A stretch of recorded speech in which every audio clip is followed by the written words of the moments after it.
नमस्कार दोस्तों, मैं मनीष कुमार भोज आप सभी का अपने YouTube चैनल पहाड़ एजुकेशन में हार्दिक स्वागत करता हूं। दोस्तों, आशा करता हूं कि आप सभी लोग स्वस्थ होंगे, साथ ही आपकी जो प्रिपरेशन चल रही है एलटी की वो बहुत शानदार तरीके से आप लोग कर रहे होंगे, क्योंकि जो इसकी जो प्रस्तावित जो तिथि आई है परीक्षा की वो आपके जुलाई में इसका पेपर आयोजित होगा। ये लेके चलिए जुलाई से आगे नहीं बढ़ेगा, क्योंकि उसके बाद प्रदेश में पंचायत चुनाव हैं, तो ये प्रोसीजर कहूँ तो ये लंबा चलेगा, तो इसलिए जुलाई में ही आपका ये एलटी का विज्ञापन का जो निकला है इसका पेपर आयोजित हो जाना है। देखिए दोस्तों, बहुत से बच्चियों द्वारा या कहें बहुत से बहनों द्वारा मुझे बार बार रिक्वेस्ट की गई थी कि सर एक वीडियो बना दीजिए कि ड्राइंग सब्जेक्ट में कितने पद आ रखे हैं और कैटेगरीज वाइज इसको डिवाइड कर दीजिए। महिला में कितने आ रहे हैं, पुरुष में कितने आ रखे हैं, और साथ ही SC ST OBC EWS general category में कितने ये पद आ रखे हैं। तो आज जो वीडियो रहेगी इसी पर ही आज की वीडियो हमारी आधारित रहेगी। इससे पहले मैं ये वीडियो प्रारंभ करूं, कुछ चीज़ें आपके सामने मैं साझा करना चाहूँगा। देखिए दोस्तों, जिस प्रकार से 2020 में जो विज्ञापन आया था, जिस प्रकार से उसमें BA की पहले BEd था, फिर BA कर दिया, तो तमाम चीज़ें उभर के समक्ष आई थी और 70 नंबर का आपका पेपर था और 30 नंबर का टीचिंग एप्टीट्यूड उसमें दिया गया था। मगर जब पेपर हुआ था तो क्या था, आपका पूरा 100 नंबर का आपका ये पेपर यहाँ पर आयोजित हुआ था। तो दोस्तों, मैं आपको ये बता दूं, स्पष्ट कर दूं कि अब आप लोगों के उसमें जो सिलेबस आपने देख ही लिया होगा, टीचिंग एप्टीट्यूड, तर्क संबंधित और सामान्य ज्ञान, ये बहुत ही ज़्यादा विस्तृत क्या है आपका पाठ्यक्रम है। और ड्राइंग का भी कुछ चीज़ें उसमें घटा दी गई है, टेक्निकल आर्ट हट चुकी है। तो लेके चलिए कि अब आपको जो साराधिक ध्यान आपको जो केंद्रित करना है वो आपके टीचिंग एप्टीट्यूड या फर्स्ट जो पेपर है उस पर साराधिक आपको कॉन्सेंट्रेट यहाँ पर रखना है। देखिए, उस समय जितने भी ये बच्चों ने इसमें पेपर दिया था, अगर उस समय ये तमाम चीज़ें वाद विवाद नहीं होता तो मुझे लगता है कि 262 जितने भी बच्चे हैं उनका क्या होता है, उनको नियुक्ति मिल जाती है, शायद वो लोग आज अपने 2-3 साल की ये नौकरी कर चुके होते। तो अंततः तो अगर मैं बात करूं तो सारा कुछ क्या हो गया, जो बच्चे उस समय 92 या 82 करके जो नंबर लेके चले थे, 80 से प्लस जो बच्चे चले थे, आज उन बच्चों की ऐसी स्थिति हो गई है कि भैया इस बार उनका सिलेक्शन इस एलटी भर्ती प्रक्रिया में हो जाए, वही बहुत बड़ी गरिमात है। अगर कोई बच्चा 50 में से 50 नंबर लेके भी आ जाता है, मगर अगर उसका जो रीजनिंग है या कहें जो फर्स्ट पेपर अगर अच्छा नहीं हुआ तो वो बच्चा वहीं पर लुढ़क जाएगा। तो कहीं ना कहीं ये जो चीज़ पर कमाविश परिस्थितियाँ ड्राइंग सब्जेक्ट में उभर के समक्ष आए, तो उससे सभी को कहें सभी को इसका दंश झेलना पड़ेगा, चाहे पक्ष वाले विपक्ष वाले सभी को इसमें क्या होगा, नुकसान बड़ा भारी उठाना पड़ेगा।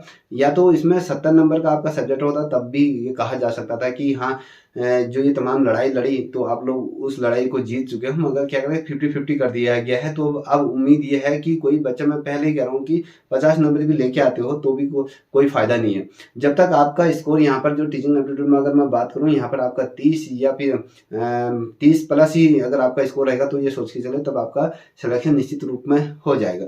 अब यहाँ पर जिस प्रकार से उत्तराखंड दे दिया, उत्तराखंड में कहीं से भी कोई भी क्वेश्चन पूछा जा सकता है।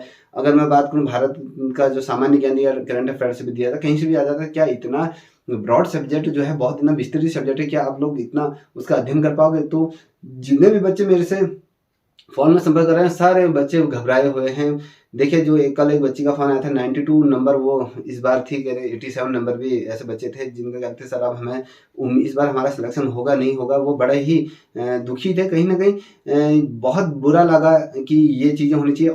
ऊपर से अगर मैं बात करूं कि जो एलटी का जो पदों का जो क्रम आया था, जो 2020 में जो पद निकले थे उससे भी कम पद इस बार निकले हुए हैं, जबकि पदों की संख्या बढ़नी चाहिए थी, 300 प्लस पद जाने चाहिए थे। कहीं ना कहीं ड्राइंग सब्जेक्ट वालों को बहुत बड़ा नुकसान हुआ है। अगर ये जो जितने भी बच्चे हैं, अगर इनका सिलेक्शन अगर हो जाता तो कहीं कहीं यहाँ पर जो पदों का क्रम होता कम से कम 100 या 80 के आसपास, तो या मिनिमम लेके तो 60 प्लस तो कम से कम पद होते, मगर ऐसा कुछ देखने को नहीं मिला। चलिए, आई होप, मैं यही रिक्वेस्ट करूंगा कि आप सभी लोगों से कि बहुत ज़्यादा विस्तारित पढ़िए, डिटेलिंग में पढ़िए। ये सोचिए कि आप 2024 में लोगों के लिए मर चुके हो अच्छी तरह से, आपका अस्तित्व ही समाप्त हो गया। इस प्रकार से पढ़ाई कीजिए। 2025 में जब आप उभर के समक्ष आओगे तो सूरज बन के आसमान में वो चमको। मैं ऐसी आशा करता हूँ आप सभी लोगों का इसमें सिलेक्शन होगा। ये जो भी बच्चा मेहनत कर रहा है उसका निश्चित रूप में इसमें सिलेक्शन होगा। आइए शुरुआत करते हैं आज की टॉपिक का। देखिए, मैं बात कर रहा हूँ, देखिए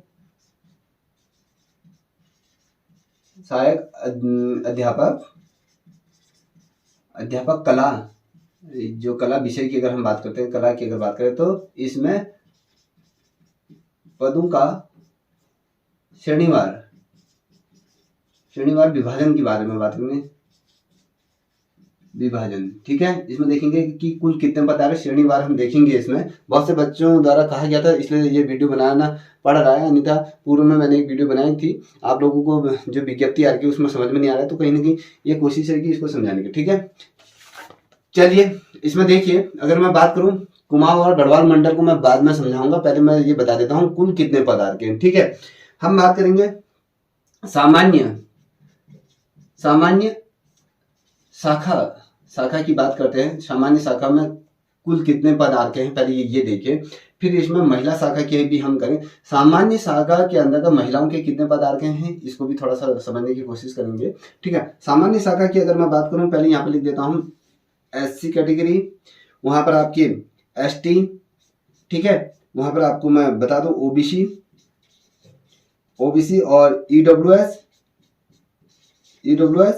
और साथ ही जनरल कैटेगरी की बात कर रहा हूं। ठीक है, अब इसमें कितने पद आ रहे हैं थोड़ा सा को ध्यान से देखिएगा।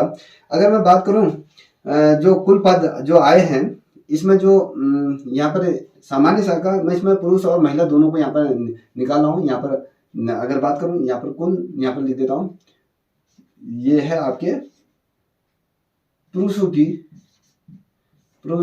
की संख्या क्या कहें, पद, यहाँ पर लिख देता हूं ये पद। ठीक है, पुरुषों के पद, और यहाँ पर महिला के पद लिख देता हूं। ठीक है, जो ये उत्तराखंड महिला के अंदर अगर मैं बात करूं, ठीक है, ये जो पद है, कुल कितने पद हैं महिला और पुरुष में, ये देखिए। अगर मैं कहूं पहले सामान्य शाखा में कुल कितने पद आ रहे हैं, पहले इसको देखिए, सामान्य शाखा के टोटल पद। ठीक है, टोटल पद इसको देखिए, फिर इसमें पुरुष और महिला को हम यहाँ पर देखेंगे। ठीक है, SC में अगर मैं बात करूं, SC में जो टोटल पदों का जो पद आ रखे हैं टोटल ओवरऑल, ठीक है, महिला और पुरुष लगा के यहाँ पर आ रखे हैं आपके 43 पद यहाँ पर आ रखे हैं। वहीं पर अगर हम ST की बात करें तो यहाँ पर 8 पद आ रखे हैं, और यहाँ पर OBC की बात करो तो OBC में जो कुल पद आ रखे हैं वो आ रखे हैं आपके 30 पद OBC में आ रखे हैं। और EWS की अगर बात करते हैं तो EWS के जो पद हैं वो आपके 22 पद आपकी क्या है, EWS के अंदर आए हैं। और जनरल कैटेगरी की अगर बात करूं तो जनरल कैटेगरी में 122 पद यहाँ पर हैं। ठीक है, 122 पद आपके टोटल यहाँ पर दिए गए। अगर हम इनका ग्रांड टोटल करें, अगर टोटल पदों की अगर बात करते हैं तो ये जो पद आते हैं सामान्य, अगर मैं पूरा टोटल कहूँ तो यहाँ पर 225 पद यहाँ पर दिए हुए हैं। ठीक है, 225 पद आपके ओवरऑल आए हुए हैं। ठीक है, 225 पद। अब यहाँ पर पुरुषों की अगर मैं बात करूं तो पुरुषों की कितने पद आ गए हैं, तो यहाँ पर पुरुषों के पद देखिए, यहाँ पर 32 पद SC में पुरुषों के हैं, और वहीं पर महिलाओं की अगर बात करूं तो महिला के यहाँ पर क्या है, 11 पद आपके महिला को गए हैं। ठीक है, और यहाँ पर ST की अगर बात करूं तो ST की जो पुरुषों में जो पद आए हैं वो 6 पद आ गए हैं, और महिला की अगर बात करते तो महिला में 2 पद आए हैं, क्या है आपके ST कैटेगरी के अंदर। वहीं OBC की अगर बात करूं तो OBC में जो पुरुषों की जो संख्या है, वो पुरुषों की जो पद आए हैं वो आपकी 23 पद आ गए हैं, और अगर मैं महिलाओं की बात करूं तो महिलाओं के यहाँ पर 7 पद यहाँ पर महिलाओं को यहाँ पर गए हैं। ठीक है, अब देखते हैं EWS की अगर बात करते हैं तो EWS में जो पद आए हैं पुरुषों में वो आपके 17 पद ड्राइंग में आए हैं, और उसके सापेक्ष जो पदों की अगर बात करूं तो इसमें आपके 5 पद आपके क्या है, महिलाओं के यहाँ पर गए हैं। अब यहाँ पर महिला के ये पद गए हैं। अब इसको थोड़ा सा समझिएगा। ठीक है, मैं जो बात कर रहा हूँ ये सामान्य शाखा की बात कर रहा हूँ, यहाँ पर लिखा है मैंने सामान्य शाखा, इसको भी ध्यान रखिएगा। ठीक है, अब यहाँ पर देखिए जनरल कैटेगरी में अगर बात करें तो 122 टोटल पद हैं, उसमें से 88 जो पद हैं वो पुरुषों के हैं, और उसमें से 34 पद आपकी क्या हैं, महिलाओं के ये हैं। ठीक है, अब देखिए इसमें कोई भी बच्चा कंफ्यूज में जाए, अगर SC में अगर कोई पूछता है कि यार महिलाओं के पद कितने आ रखे हैं, तो 11 पद महिला के आ रखे हैं, ST के अंदर 2 पद आ रखे हैं, और OBC के अंदर ये क्या रखे हैं, 7 पद आ रखे हैं, और EWS में 5 महिलाओं के आ रखे हैं, और अगर जनरल महिलाओं की बात करते हैं तो इसमें 34 पद यहाँ पर आ रखे हैं। वहीं पर ही पुरुषों को देखिए, पुरुषों के एससी में 32 और एसटी में आपके जो आ गए हैं 6 पद आ गए हैं, और ओबीसी में 23 पद आ गए हैं। ईडब्ल्यूएस में अगर मैं बात करूं तो यहाँ पर 17 और 88 पद आपके किस मार के हैं, जनरल कैटेगरी में। ये जो है ये आपके कुमाऊं व गढ़वाल मंडल दोनों को मिलाकर है, याद रखना मंडल, ये दोनों का है, ठीक है। ये दोनों का किसमें है, सामान्य शाखा, ठीक है, सामान्य शाखा। अब ये सामान्य शाखा के जो पद हैं 225 पदों में से महिलाओं के पद ये हैं और पुरुषों के पद ये है। अगर मैं इसको पुरुष की अगर टोटल पदों की अगर बात करूं तो पुरुषों की टोटल पद देख लीजिए, और यहाँ पर महिला के अगर मैं पुरुषों की बात करूं तो 166 पद आपकी क्या है, पुरुषों के हिस्से में गई हैं, और महिलाओं की अगर बात करूं तो महिलाओं के हिस्से में कितने गई हैं, आपके 59 पद आपके क्या है, महिलाओं को मिला है। अब बात करेंगे यहाँ पर कि महिला शाखा की बात करेंगे, महिला शाखा की बात करेंगे। अब महिला शाखा में कितने पद आ रखे हैं ये भी देख लीजिए, ठीक है। अब जो महिला शाखा की अगर हम बात करते हैं तो इसमें ध्यान में रखिएगा, यहाँ पे एससी कैटेगरी में जो महिलाओं के जो पद आ रखे हैं वो टोटल कितने हैं, 3 पद आपके यहाँ पर महिला के आए हैं। ये इसको भी हम कहें कुमाऊं और गढ़वाल, ये 2 मंडलों को मिलाकर ये महिलाओं के पदों की बात करो। सिर्फ जो महिला कोटे में जो सीटें आई हैं महिला शाखा के अंदर जो पद आ रखे हैं, एससी में आपके 3 पद आ रखे हैं, और वहीं अगर बात करूं जनरल कैटेगरी की अगर बात करूं तो जनरल कैटेगरी में जो पद आ रखे हैं टोटल महिलाओं के वो आ रखे हैं आपके 10 पद, ठीक है। अब यहाँ पर देखो ओबीसी की अगर बात करूं तो महिला शाखा में ओबीसी में 1 पद आया है, 1 पद आ रहा है। ये भी जो आया है ये भूतपूर्व सैनिक का आ गया है, ठीक है, ये याद रखिएगा। अगर हम ये टोटल इसको अगर हम टोटल देखें तो यहाँ पर 14 पद यहाँ पर आ रहे हैं, किसमें, महिला शाखा में, ठीक है। एसटी में नहीं है, ईडब्ल्यूएस में नहीं है, ठीक है। अब जो ये पद आ रखे हैं एससी, जनरल और ओबीसी में 1, और टोटल जो पद है महिला शाखा में आपके यहाँ पर कितना है, 14 पद आ रखे हैं, ठीक है। ये आपने ये देख लिया कि कितने पद आए हैं। अगर मैं आपको बताऊं कि भैया अगर हम श्रेणीवार अगर हम इसे विभाजित करें, यहाँ पर बहुत से बच्चे पूछेंगे कि भैया जो ये जो पद आते हैं टोटल, अगर मैं कुल पदों का योग करूं, ठीक है, चाहे वो आपके यहाँ पर आप देख लीजिए,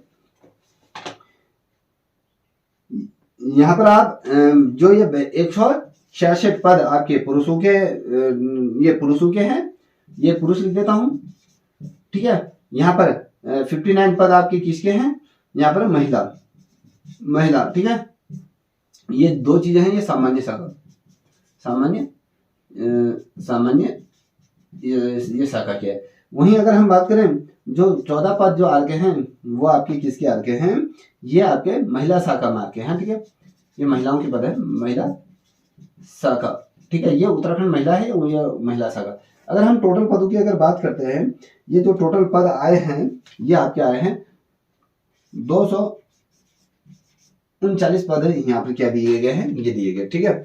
अब 239 पद टोटल आपके यहाँ पर आ गए हैं। हम यहाँ पर अगर बात करें जो 10% को हमने यहाँ पर छोड़ दिया गया है, क्योंकि इसमें आप लोग अप्लाई नहीं करोगे, क्योंकि 10% पद मैंने इसलिए छोड़ दिया कि अगर उनके पदों को अगर जोड़ दिया जाए तो जो मैंने कहा था कि 274 के आसपास जो टोटल पद आ गए हैं, तो वो ड्राइंग में 274 पद आ गए हैं। तो यहाँ पर ये देख लीजिए 239 पद जो हैं आपके, ये आपके ड्राइंग सब्जेक्ट में आए हुए हैं, ठीक है। अब यहाँ पर मैंने 10% पद आप लोगों के मतलब के नहीं है, तो इसलिए मैंने छोड़ दिया। तो कुल पदों की संख्या कुल ड्राइंग सब्जेक्ट में इस प्रकार से भी इसको विभाजित किया गया। अब देख लीजिए किसको कितना मेहनत करनी है, और देख ले कहाँ पर किस बच्चों को कितनी मेहनत करनी है। अगर मैं महिलाओं की अगर बात करूं, अगर महिलाएं को अगर अपने कैटेगरी में ही वो फाइट नहीं करती है, मगर वो क्या करती है ओपन मेरिट भी करती हैं। तो यहाँ पर अगर देखोगे तो महिला क्या करती थी, जैसे उनके 11 पद है तो 11 पद में से अगर बात करूं तो ओपन मेरिट करती हैं, तो ये 11 पद तो यहाँ पर बरकरार रहेंगे। वहां पर जो पुरुषों की जो श्रेणी है या पुरुषों की जो मेरिट लिस्ट है वहां पर वो उनको थोड़ा सा घटा ये हो जाता है, तो वहां पर उनके पदों की संख्या घटना शुरू हो जाती है और महिलाएं यहाँ से जम काम कर जाती हैं। ओपन कैटेगरी में अगर कहूँ जो ओपन कैटेगरी है तो वहां पर क्या आती हैं महिलाएं, या कहें कोई भी बच्चा उसमें आ सकता है जिसके अच्छे परफॉर्मेंस है, जो अच्छा पढ़ रहा है, तो वो यहाँ पर आ सकता है। अब देखिए ये पद इस प्रकार से दिए गए हैं, जबकि पदों की संख्या बढ़नी चाहिए थी। बहरहाल अगर मैं बात करूं कम से कम एलटी का विज्ञापन तो जारी हुआ, तो ये पदों का क्रम है, आपको किस प्रकार से हमने रणनीति बनानी है, कितना घंटा आपको पढ़ना है। देखिए अगर आपको इस भर्ती परीक्षा को अगर क्रैक करना है तो आपको ना होली, ना त्योहार, ना तीज, ना त्योज, कहीं ना शादी, ना बर्थडे, कुछ चीजों में प्रतिभाग मत कीजिए। सिर्फ आप जो पढ़ने का जो अगर मैं बात करूं जो पढ़ाई का जो समय दो अपने आप को, वो दो आपको। देखिए 15 से 16 घंटे तो आप नियमित रूप से क्या करें, नियमित आप क्या करें, अध्ययन करें। ठीक है, जब अध्ययन करोगे तभी जाके आपका सिलेक्शन हो पाएगा, याद रखिएगा। हवाई जो बच्चा करेगा वो बिल्कुल भी नहीं निकलेगा। अब बहुत से अभ्यर्थी पहले ये कह रहे थे कि भैया बीएड वालों की संख्या बहुत कम है, मगर ये धोखा है। 2020 से लेकर 24 की अगर बात करें तो 2021 के बाद दो वर्षीय जो बीएड की जो कहूँ तो बहुत से बच्चे इसमें पास हो चुके हैं, उन्होंने बीएड कर लिया गया है। जो पूर्व की स्थिति थी बीएड प्लस नॉन बीएड की, वो स्थिति अभी भी यहाँ पर बरकरार है, कहीं पर भी किसी को कोई फायदा नहीं हुआ। ठीक है, ये तमाम चीज करने के बाद भी जो नॉन बीएड थे उन्होंने इन सालों में क्या कर लिया, उसका लाभ उठा लिया है और बीएड कर चुके हैं। और कुछ बच्चे जो रह गए होंगे जो बीएड नहीं कर पाए हैं, तो वो ये तमाम चीजें ये है। तो दोस्तों मैं कह रहा हूँ कि आपको जैसे आपका जो विषय है, विषय पर आपको क्या करना है, पूरा ध्यान देना है। ज्यादा 50 अंकों का है, ठीक है, विषय 50 अंकों का, ज्यादा सिलेबस उसमें दिया भी नहीं है। थोड़ा सा आप अगर पढ़ोगे, एक महीना अगर जम के बैठोगे तो एक महीने में पूरा सिलेबस आपका कंप्लीट हो जाता है। ठीक है, और ज्यादा विस्तृत तो है नहीं, मुझे बहुत सिंपल सा आपका ये सब्जेक्ट है। अगर आप 15 दिन में बैठोगे, अगर कोई बच्चा 15 दिन जम के बैठ जाता है, अगर 15 से 16 घंटे पढ़ लेता है तो 15 दिन में ही आपका पूरा सिलेबस खत्म हो जाएगा। ठीक है, अब आप बात करते हैं प्रथम पेपर है। ठीक है, प्रथम पेपर जो सामान्य ज्ञान, ठीक है, शिक्षण, अभिरुचि की बात करते हैं तो ये, और ये तर्क संबंधित ये जो है। तो अब यहाँ पर क्या करना है, आपको कौन सा पोर्शन अभी आपको सर्वाधिक रूप में तैयार करना है, मैं आपको ये बता देता हूँ। ठीक है, आप देखिए यहाँ पर अगर मैं बात करूँ उत्तराखंड की, अगर बात करूँ, देखिए उत्तराखंड का जो पोर्शन है, तो ये लेके चलिए कि उत्तराखंड में जो अंक विभाजन किया गया है, देखिए यहाँ पर 50 अंक का है, तो 50 अंक में से ये लेके चलिए, मोटा लेके चलिए कि उत्तराखंड से आपके 10 नंबर के प्रश्न है, 10 अंक तो आपके उत्तराखंड से आ जाएंगे। अगर आपके 50 में से 50 आ गए तो यहाँ 10 आ गए, तो 60 नंबर ये हो गए, ये देखो। और अगर मैं कहूँ जो आपका जीके है, जीके का मैं पूरा रख लेते हैं, जीके जो है वो उसमें अगर ये लेके चलो, ये भी आपके 10 नंबर के, ये लेके चलो, ये जीके में आपको 5 नंबर का अगर ये जीके आएगा, ठीक है, जीके आएगा, ठीक है, 5 अंक का यह आ जाता है। वहीं अगर मैं बात करूं आपके ब्लड रिलेशन से तर्क संबंधित जो प्रश्न है, तर्क संगत अगर प्रश्नों की बात करते हैं, तो ये भी आपकी क्या है, 5 नंबर के यहाँ से भी ये क्वेश्चन बनेंगे। ठीक है, तो ये टोटल अगर बात करूं तो ये आपके 20 अंक यहाँ पर आराम से आपके आ जाते हैं। अगर आपके जो टीचिंग एप्टीट्यूड की अगर मैं बात करूं, अगर यहाँ पर आपने इन दो चीजों पर सही तरीके से फोकस कर लिया, ठीक है, 50 नंबर मान लीजिए आपके सब्जेक्ट में आगे आप कवर कर लोगे। जो बच्चे 92 प्लस चल रहा है, जो 80 प्लस चल रहा है, तो उसके लिए तो 50 नंबर ये आराम से ला सकता है। 50 नंबर यहाँ ला गए आप, 50 नंबर 10 नंबर आप उत्तराखंड में ला गए, और साथ ही अगर आप मैं कहूँ जीके में आप 5 नंबर जीके में ला गए, और आपके तर्क संबंध में आप 5 नंबर लेके आ गए, तो टोटल आप ये देख लीजिए 0 50 60 70, ये 70 नंबर तो ऐसे ही आ गए। ठीक है, 70 नंबर आपको ये श्योरली यहाँ पर मिल जाएंगे। अगर 70 नंबर, ये देखिए इसमें ज्यादा मेरिट जाएगी भी नहीं, बहुत डाउन ये रहेगी। अगर कोई बच्चा 70 नंबर ला रहा है तो मैं कह रहा हूँ कि 70 में भी उसका सिलेक्शन आराम से हो जाएगा। ठीक है, ये मैं 100% ये कह रहा हूँ। अभी पेपर हुआ नहीं है, मैं पहले ही इस चीज का निर्धारण कर दे रहा हूँ। बहुत से लोग इसमें भी कमेंट करेंगे। ठीक है, तो ये 7 नंबर। अब यहाँ पर मान लीजिए तर्क संबंधी से संबंधित जो 30 नंबर का जो है, तो 30 में से अगर आप 12 या 15 नंबर भी लेके आते हैं, अगर यहाँ पर 15 नंबर अगर मैं बात कर लूँ तो यहाँ पर 85 नंबर तो आपके ऐसे ही आ जाते हैं, निश्चित रूप में सिलेक्शन हो जाता है। तो ज्यादा वो नहीं है। अगर विशेषकर आप जो ध्यान दो वो आपको जो प्रथम पेपर है आपको उस पर सबसे ज्यादा ध्यान दीजिए। ठीक है, अगर जो बच्चा मेरे से पढ़ना चाहता है, क्योंकि हमारी क्लास चल रही है, तो वहां पर भी जुड़ सकता है। किसी से ये जबरदस्ती नहीं कि आप ये पढ़िए। ठीक है, यहाँ पर पढ़ते हैं, ड्राइंग की क्लासेज भी चल रही हैं, अगर वहां पर भी आप उसमें भी ज्वाइन होना चाहते हो तो वहां पर भी जुड़ सकते हैं। आप सभी के पास मेरा नंबर है, तो मेरे से संपर्क कर सकते हैं। किस प्रकार से जुड़ना है, गूगल मीट पे हमारी क्लासेज चलेंगी। ठीक है, तो इस प्रकार से अगर आप मेहनत करोगे निश्चित रूप में आपका सिलेक्शन होगा। अगर आपको ये वीडियो अच्छी लगी हो तो प्लीज इस चैनल को भी आप लाइक शेयर सब्सक्राइब अवश्य करें, साथ ही अपने दोस्तों को साझा करें। तब तक के लिए इतना ही। जय हिंद, जय भारत, जय उत्तराखंड।